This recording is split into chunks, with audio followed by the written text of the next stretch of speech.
Well, we're here at the World Economic Forum in Davos, and we're talking to a lot of Indian conglomerates.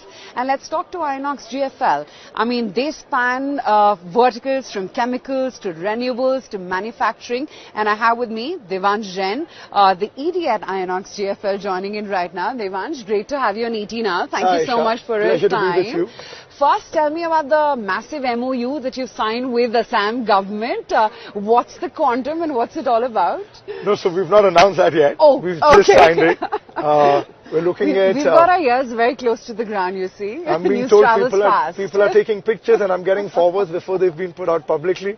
But I think there's a lot of push by the PMO for Assam, and I think it's a state where there's been limited investments. Yeah. So we thought there's a great opportunity to get in there and get some kind of a tailor-made package there. So we're looking at a large investment in a solar manufacturing facility, as well as something on the entire PM Kusum rooftop piece in Assam. Should be a couple of thousand crores, but that's what we're looking at. Couple of thousand. There's many a couple in couple. Okay, anyway, we'll leave it for the official announcement. But you know, like I was saying, Devansh, I mean, yours is such an interesting business. You span from chemicals to renewable manufacturing. Tell me, what's the unifying strategy really at the Inox Group that keeps you going on? Look, I think what we're trying to do is position Inox GFL as one of the largest and most integrated energy transition players. So if you look at it, we're setting up the largest battery chemical complex outside of China. That's in Gujarat Fluorochemicals. We are one of the largest wind turbine manufacturers in Inox Wind. We're India's largest operations and maintenance service provider at Inox Green. We're setting up one of the largest solar module and cell facilities in India. We're in fact taking over some global assets as well.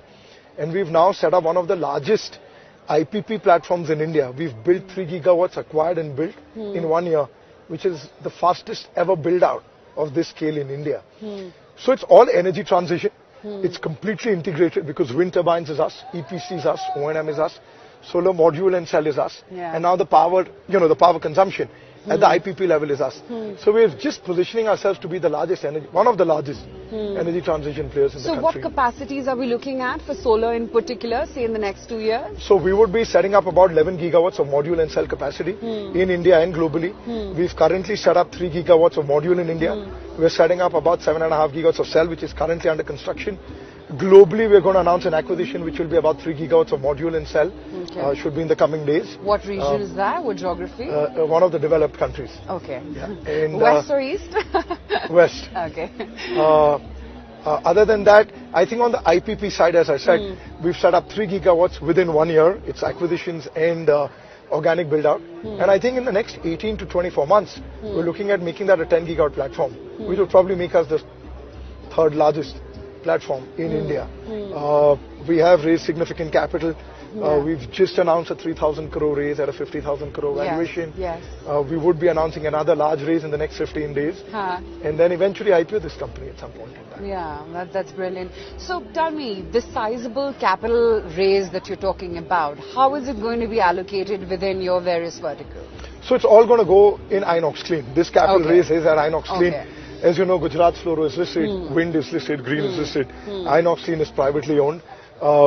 Broadly, we've raised about 3,500 crores to date of equity. We would be raising another 2,500 crores over the next couple of days. It's private, so I can talk about it. And so broadly, that should give us about 5,000 to 6,000 crores of equity. Isn't that the vertical that you're going to also list? At some point in time. We haven't filed. We would be filing at some point in time. We had filed a confidential document which we withdrew because we acquired 5 companies. So the whole avatar of the company changed. Completely changed, But yeah, at this point in time. So next fiscal for sure. Yeah, a couple of months we should be out there. Okay. Yes. So I want to talk about chemicals and the China Plus One module. Where do things stand as of now in this very fragmented world? Look, I think what is very evident, and I think we're seeing that in Davos in a lot of the conversations, I think it's been going on for a while now. With all the volatility in these geopolitical equations, it's becoming more about resilience of supply chains, not so much cost. Because at the end of the day, if you're 10% cheaper, but you can't use that supply chain, what's the point of having that supply chain?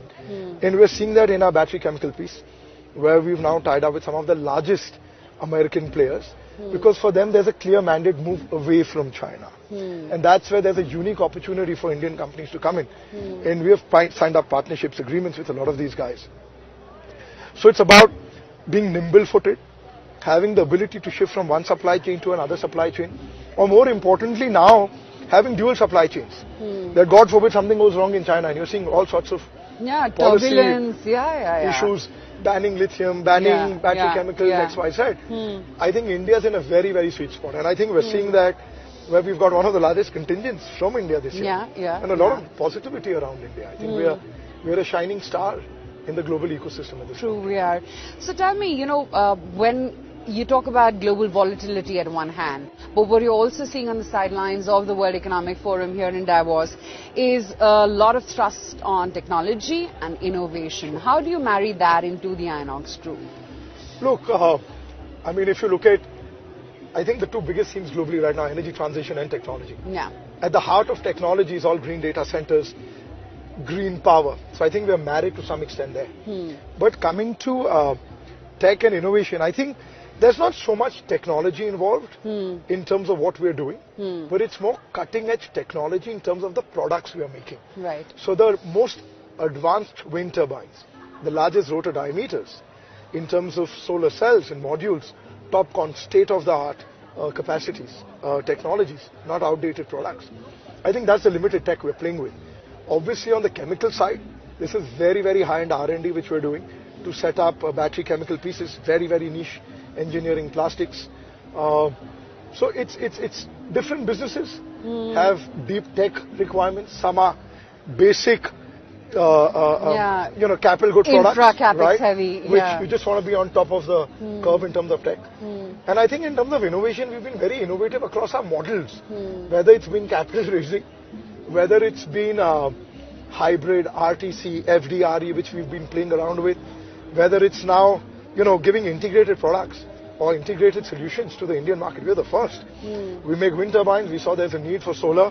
We went into solar. Of course, we do EPC, we do O&M. We've also told people we're happy to buy the power, supply the power. So it's a very, very large integrated approach, and I think that brings out the innovation at Inox GFL. But tell me, just from my understanding, if solar is that cheap, it's going to be available to all, and there are so many players in the market, how do you make money on such a business? Look, as we see it, I think if you look at the wind sector, it's really a duopoly, or maybe 2 or 3 players in the Indian sector. Duopoly, pretty much. What we think would happen on the solar side is in the next 2 years, we'll probably see 6 or 7 large players survive. And I mean no disrespect to anybody, but you've seen, module was a very low capex business. You probably had 100 people coming. But if you look at it now, it's about 10 or 15 players which control 90% of the module market. Cell is a large capex business and complex chemistry to some extent. For us at Inox GFL, we handle chemistry in GFL which is 10x more complex than this. So for us, it's pretty easy, if I may say so. But you now have wafer and ingot which will be mandatory from 28. Now these are larger capexes. I think the equity capital markets will become tighter. So there's no free money where someone just goes with a plan and just raises capital and then blows it. So you're going to see very serious players. Also, I think what's going to happen is, because solar is more or less commoditized, why would someone not buy from one of the largest groups in India as opposed to somebody else?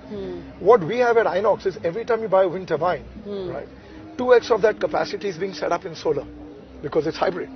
Now if people are buying complex, hardcore engineering products like wind turbines, which are say 8 crores a megawatt, buying a 1.5, 2 crore module is just, it's common sense. You're going to do it from us because the common infrastructure is with us. The O&M is with us. So in fact, they just come give us the entire solution. They have a very large captive requirement in Inox Clean as well. So we are one of the few very large integrated players. And as I mentioned, we're looking at it not just from an India perspective, but from a global perspective, where it's again inward looking. Make in that country for that country. And we're acquiring an entity in that country. So we're looking at a very large strategic solar play globally, not just in India.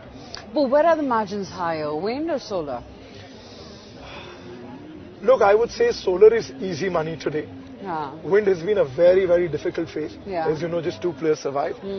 But wind is here for the long run.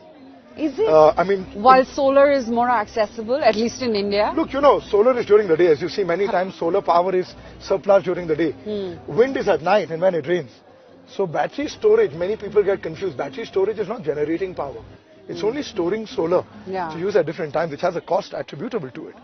Wind is, as I mentioned, 1, 2, 3 players in India. But wind is moody, solar is pretty much there, but barring a few months. Because at the end of the day, otherwise how are you going to get power at night and in the rainy season? So you can't just put solar and battery, it's more expensive than wind. So the right solution is wind plus solar, and then if there's a gap, you put a battery. And wind is a very complex supply chain, very strong barriers to entry. Solar doesn't have that. Of course, large capital now, but you can't replace what we've done in wind in 20 years. So I think if you look at stickiness, wind is very sticky.